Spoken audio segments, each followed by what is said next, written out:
Hi, my name is Zach Booth. Thanks for tuning in. I'm the owner of DFD Mastery.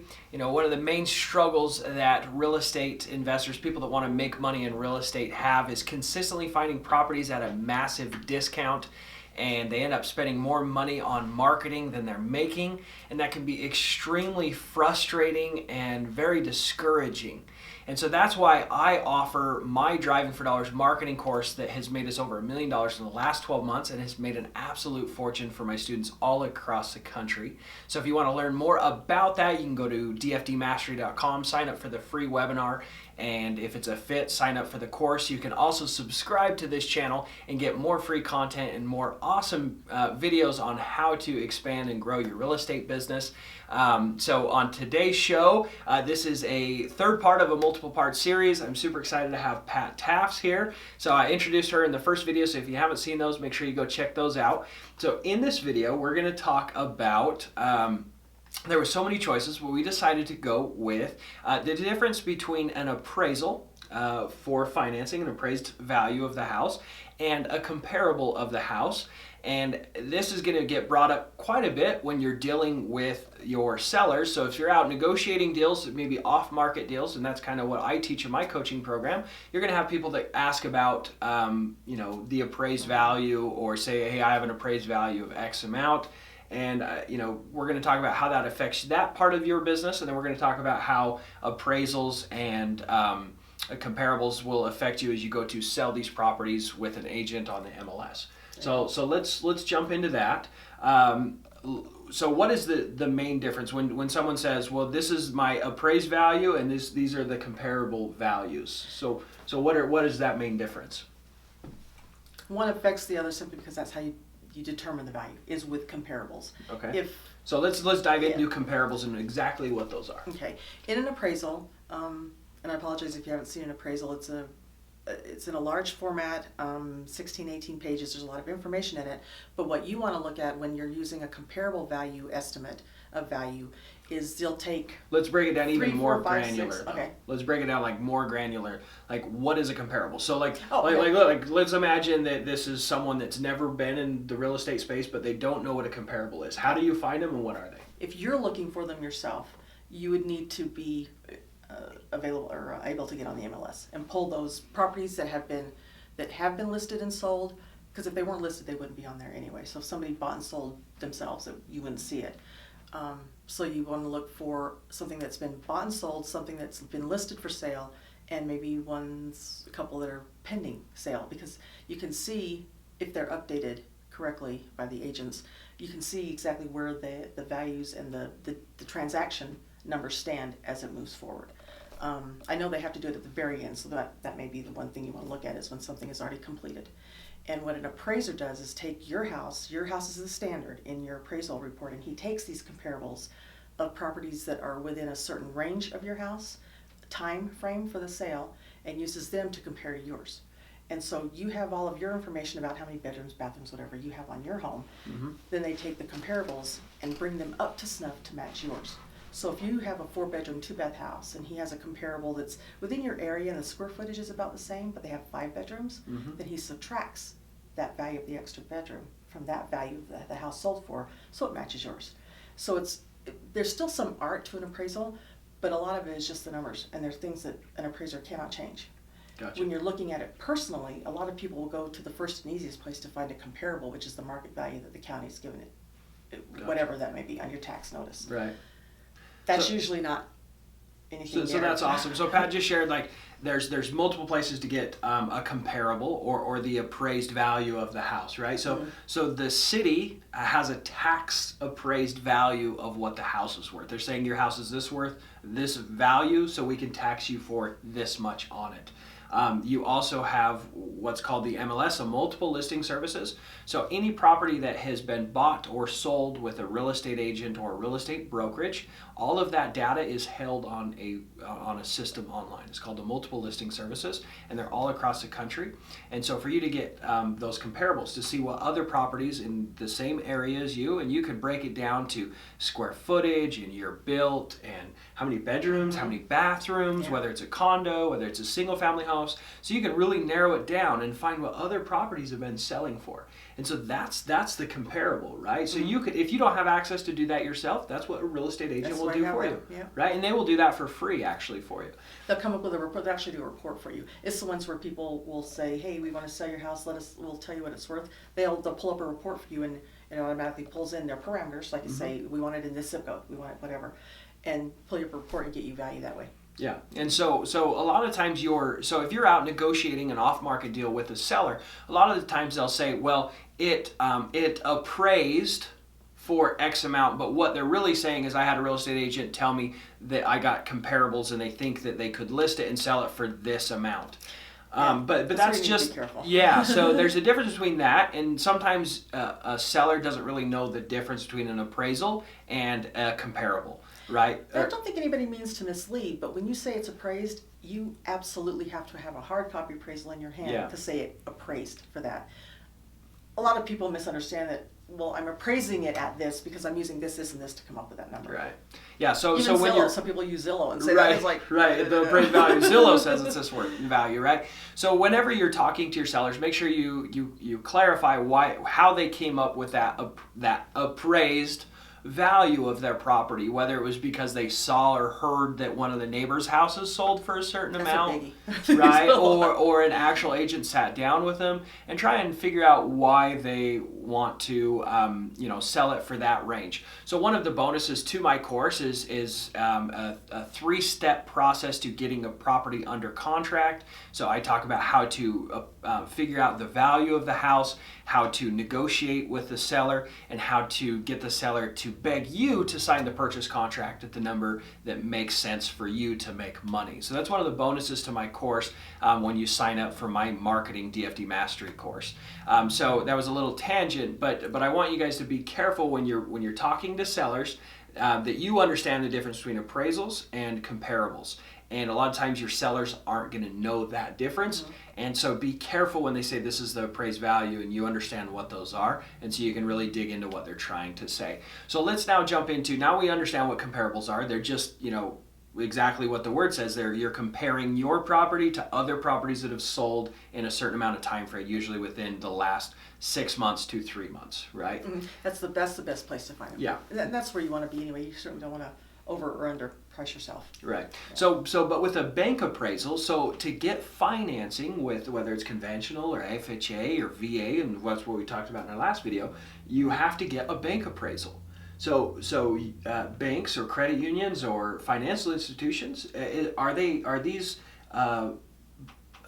appraisers, bank appraisers, are they third-party companies, or are they part of your guys' team? How does that work? This is a whole big thing. First off, I'll say that if you depending on the type of loan you're getting, you could possibly do a deal without an appraisal. If your loan to value is calculated low enough, because for instance, so how do you calculate the value though? They take the market value on the county, the current property tax notice. Okay. And we have a digital version of an online, and it's the same thing that like Fannie Mae, Freddie Mac uses to compare the value we're telling them as a local appraisal puts out there. Fannie Mae will come in if they're doing the permanent financing, your final loan through Fannie Mae. They'll compare it to what they think your value should be, and it's all digital again. It's online and virtual values.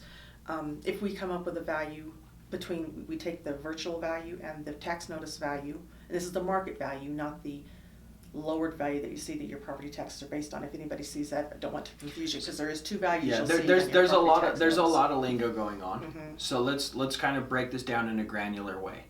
So you're saying that sometimes the banks won't even require a loan or an appraisal to get a loan for a property for an in-house portfolio loan.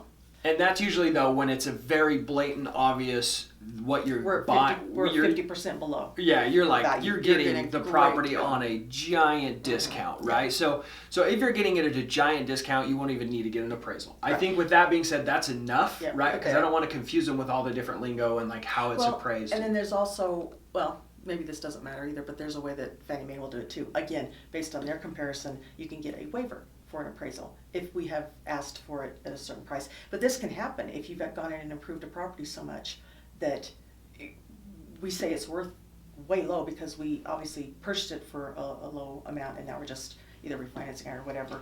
There's different ways.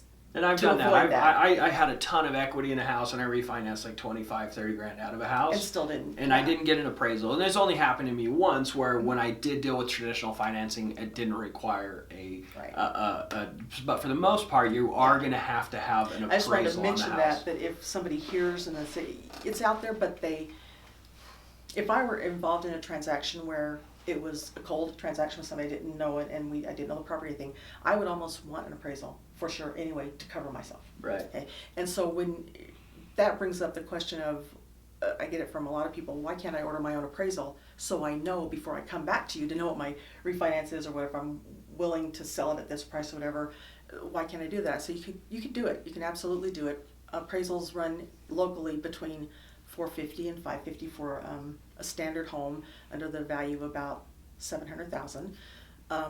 But I can't use it. If you want to come back to me as a lender and say, okay, I do want to refinance, I have to order it anyway. So and that comes from new laws that came into effect in 2000, I want to say 8, but maybe it was after that, maybe it was a little bit later. We now have what's called appraisal management companies, and it's an in-between company between the lender who's ordering the appraisal and the investor who's going to get it. It has to be an uninterested third party that we can't pick the appraisers anymore. Mm-hmm. For instance, where I work, we have a list of, I think, 7 appraisers. We have to go in rotation. The next person down gets the first opportunity for this appraisal. They can say they can't take it. They're going on vacation, whatever. That's just fine. It goes down to the next appraiser. It has to be on the list, and we have to verify this, and we have to be able to prove this to anybody who comes in and audits. And that's why this can be so frustrating to people who say, I just want an appraisal. Like anything else, once the government gets involved, it becomes a little more complicated. So I tell people, if you're even thinking about anything or thinking that you may want to use this appraisal, let me order it. I don't care. You can pay me to, pay for the appraisal through me. That's not a problem. I've started an application for you. That's not a problem. It's just that it saves you a whole nother appraisal fee if you do decide to use and do something with this property with me with the loan. In that appraisal, it's like I said, I can't even know the appraiser that's assigned to it until they go out, do the appraisal, and send the report back to me. Once we have the report, that gives us the opportunity to, if we have any questions about it, if we say, wait a minute, you missed 2 bathrooms or whatever, you're absolutely allowed to talk to the appraiser after that fact. We are not allowed at all to talk to the appraiser ahead of time. The seller or anybody who's at the house actually isn't allowed to chat with the appraiser or anything. There's really strict guidelines on what we can and cannot do when it comes to that. So let's say you're hoping that the property appraises for a higher amount because you're doing a refinance, or the buyer has to appraise for a certain amount for that end buyer to qualify. Would it be against the rules to find out when that appraiser might be at the house and share comparables with him? Can you not do that? You do it after. Absolutely, you can do it after but you can do it after what? After you get the appraisal back, and they can absolutely change the figures if you give them enough information. Like, for instance, they can actually come back and change the number. Yeah, absolutely, if you give them the right information. The problem is the comparables that you have are most likely the same comparables he has if they're coming from the same MLS, because it's going to be in the same general area. But if you have, say somebody whose mom sold to the daughter, okay, they did not obviously list this, but you can get information from the title company that shows the purchase contract, because they still have to do that. The title company needs instruction on how to sell and conduct that transaction between 2 parties. Mm-hmm. There's not a real estate agent involved, so they still have to do a contract or at least give the title company instruction. So you would see what the purchase price was on this home that wasn't listed. You can use that closing disclosure and give that to the appraiser. He goes back to the title company, confirms everything, and if it's legit, he can actually add that into the comparable and do it. Gotcha. So there's always room for questions and stuff, and he just has to validate, like the email I just told you I received. An email this long validating what he did in the appraisal, so that I'm very comfortable in relaying that back to my borrower to say, okay, here's where everything is. I know we went over it, but here's his explanation. Because the appraisal, even though it's in software that is very number driven and you just fill in the blanks and whatnot, there's still some art involved in it. The appraiser's able to say, this was remodeled less than 10 years ago, It really is updated and in much better condition than 3 of these other 5 appraisals or comparables that I'm using. This is why I'm justifying that I'm bumping up the value of this house to what to the number I'm putting it at. There's numbers at the bottom of each comparable column on the appraisal report that shows the net difference between the appraised value that he's giving it and that sales price. They try to keep that within a certain range, and honestly, I'm not really sure that it's still under 10%, but it used to be under 10%. If anything went above 10% of a variable, an underwriter would look at that. This is somebody who analyzes the appraisal really, really well. Would say, you got to justify this to me, and it's not in the narrative as to why. Gotcha. And they can easily come back and do all of that.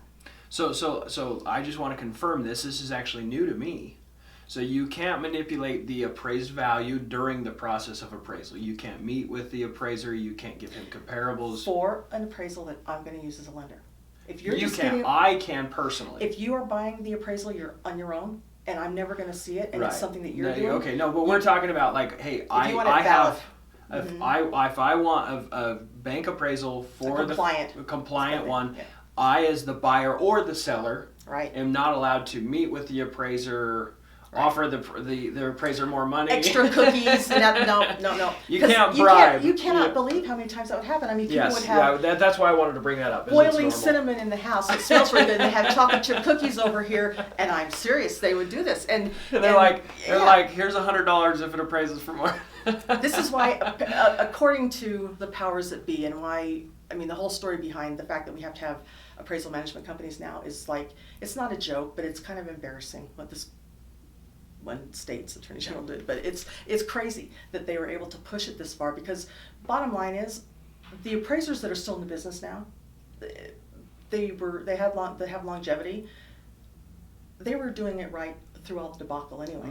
They were not bumping up values to help somebody, wink, wink, nudge, nudge. Here's my money, They were all on stage. Exactly. There was no manipulating of the numbers, which is what a lot of people say caused the breakdown. You guys just overpriced these homes, and people were able to get loans, and they couldn't afford it because of the value. So what about this? So let me confirm that I asked you had said this. So to my understanding, once the appraisal comes into the bank, right? Let's say it comes in at $100,000. You totally believe, because of what you've learned and seen in the marketplace, that property is actually worth $120,000.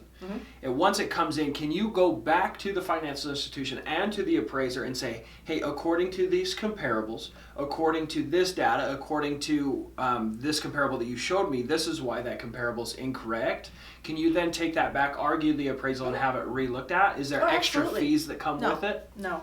The only time I think I had an extra fee is if they needed to go back out to re-inspect something, or I've had people say, oh, I didn't know I couldn't have that bathroom not finished, and it's like, you didn't tell me you were remodeling a bathroom. He cannot use it as a bathroom unless it's functioning, finished, and it's got water running, and the toilet sink and tub are there. Didn't know that. That's very valid. I mean, I've had that happen before. It's like, oh, I said, that's why you don't have a bathroom counted on the second floor, because it wasn't a bathroom yet. That makes a big difference. Bathroom and bedroom count makes a big difference. Remodeling bathrooms and kitchens, big difference. So if you've got something like that, and he had to go back out and re-inspect, he'd need to charge a fee, because he'd have to go back out, take new pictures, and validate his reason for changing the appraisal. Gotcha. If you're talking about just, can't you look at this because I have this and this and this, you didn't, does the fact that I have granite countertops in the kitchen and you didn't mention it matter? There's all sorts of questions that you want to bring up, because my advice to people is, if anything's bugging you in your gut, ask about it. The worst thing I can say is, that really doesn't matter. It's valid, but it really doesn't matter because of ... Great. But I think it's absolutely, anytime you have anything to ask, and appraisers are more than willing to go over it, because they want you to understand why they did what they did, and not hate them for it. They're human beings. They don't, and the fact that they are human beings, mistakes can be made too. And everybody is schnockered busy right now. I mean, we're not having enough new appraisers come into the business, and we've got people retiring. I just had 2 retire this year, and finding 3 more to replace them was like, wow, this is kind of tough. The ones that we trust and are in the area and that we need and all that kind of stuff. So easily can make mistakes. That's why I always have my borrowers look over the appraisal, because I don't know your house. I mean, I have no idea if this is right or wrong, but just go over the basic details of it, make sure that the bedroom and bathroom count and square footage is right first off. Yeah. Then that may bring up other questions. So this is really great content, guys. So imagine you have a house that you're trying to sell. Let's say you fixed it up and flipped it and you're going to resell it. You as the seller and the end buyers both agreed that the house is worth $100,000. They want to buy it for $100,000, but the appraisal comes in at $95,000. So that means that they're either going to have to come up with cash for the difference plus the down payment to be able to get the financing, or you're going to have to come down in price, right? So most of the time you're going to have to come down in price. So do not think that that appraisal is now set in stone. Once the appraisal comes back, you can argue the fact and look at the appraisal and see if you can't prove to the appraiser Because and to the financial institution. It's on you to give them reason to look at it. Yeah, exactly. Yeah. So keep in mind that there is a process, a legal and an ethical business practice to manipulate, right? Compliance. Government regulations. Right, to manipulate that that appraisal, right? It's not necessarily an ethical way or legal way to manipulate the appraisal process during the appraisal process, but if it comes back in a way that you're not satisfied with, there are ways to improve it, whether it's going back and fixing up the house and reordering the appraisal, or it's arguing the comparables that they've shared. So that is some great content and some great insight in that part of getting traditional financing on a property. So I think this has been a great series of videos. Did you want to talk about the 3 different ways the value can come up with? You can come up with? Yeah, let's actually talk about it before we end it. That's great. Most people look at an appraisal and say it's just about the comparable properties that I'm seeing. Yeah. They give you pictures, you got the information, you see the addresses, you know where they are, so you understand that the comparables that they've used are correct. They're valid, they're compliant for the appraisal. There's at the bottom of one of the pages where it comes up with the value, there's also a way of coming up with the value based on replacement value. And they take the square footage of the property and calculate how much it would cost to replace that value. When you give your appraisal to your insurance agent, they use that section to help determine your premium and what you need to actually have covered in your insurance. Because they don't need to cover the land, right? Right, and a lot of people still do, and it's like, I just saw it just like a month or two ago, and I said, okay, you're including $109,000 worth of ground in this. You just took the appraised value, and I'm sure, because I don't ever, even though I don't trust anybody, I double check. I really don't think, especially professionals, intend to deceive. They just get so busy, or just he looked at the appraised value and not just the breakdown of the replacement value, and did the premium based on the entire value of the home.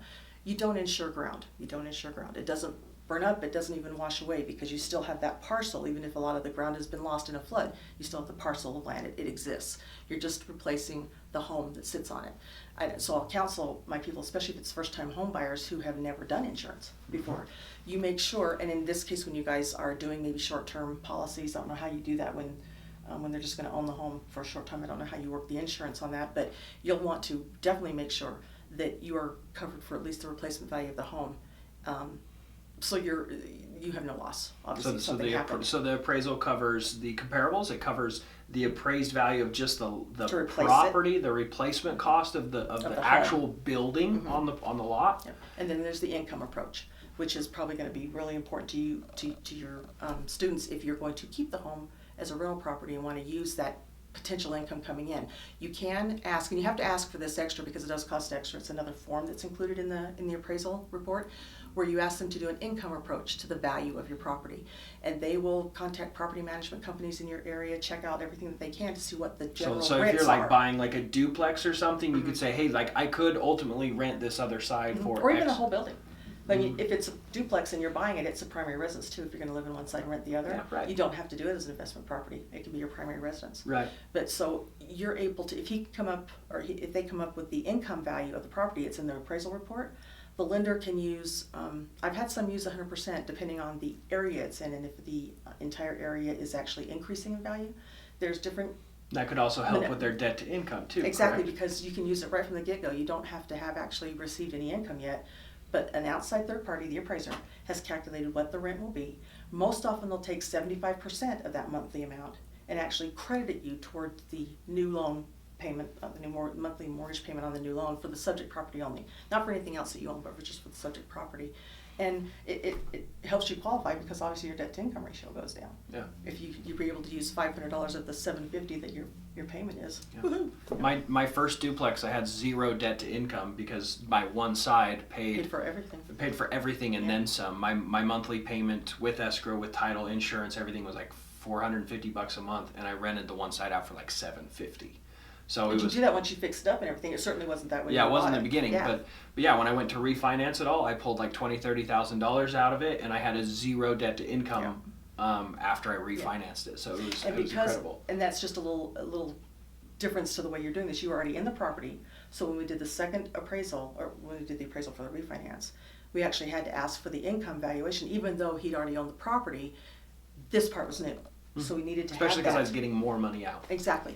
You didn't have a history of receiving that income yet. So having the income value on the appraisal made us not have to wait 2 years for you to have that history of rent, which, by the way, if you're going to use any rental income, whether it be based on an appraisal from the property, because some people will actually do, and this may be confusing, I may be going off subject a little bit, but sometimes you need to do a new appraisal on an old property you have in order to get the value in there to help you purchase a new one. There's a lot of, again, we're getting into other things that may help you be able to purchase a new place that sometimes somebody may not think about, because there are ways to do things totally correct, compliant, and everything else.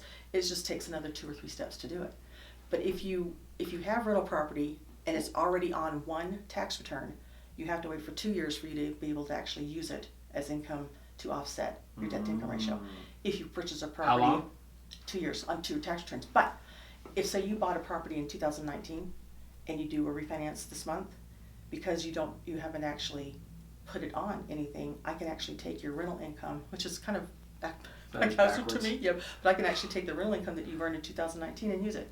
But once we go into the next year, I can't, because now you are actually, it's not new property, it's now on your tax return. See, that takes us back into video 1. If you haven't watched video 1, we talked about the importance of finding a good loan officer, a good team member of what you're trying to do. Because if I tell Pat, hey, Pat, this is my ultimate goal, I want to pick up 2 rentals this year, this is my debt, and then she helps me calculate debt to income, she helps me calculate my, figure out where my